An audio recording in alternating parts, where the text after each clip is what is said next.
And as the year is coming to an end, Congressman Tom Reed is looking back on 2021 and the legislation he's worked on Capitol Hill.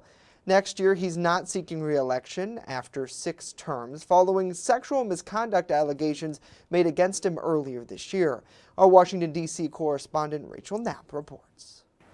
Looking back on 2021, well, I think the biggest accomplishment I'm proud of is the infrastructure deal. Congressman Tom Reed was one of 13 House Republicans who crossed party lines to vote for the $1.2 trillion infrastructure deal. That funding would go towards things like roads, railroads, bridges, and broadband, including millions to the C-Tran public transit system in Elmira.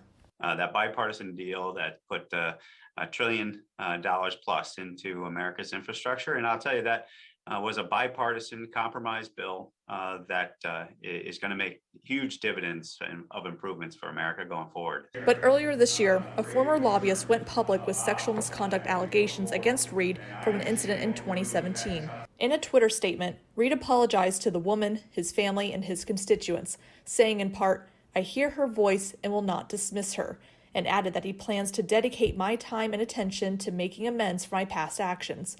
In that statement, he also said he will not seek re-election in 2022.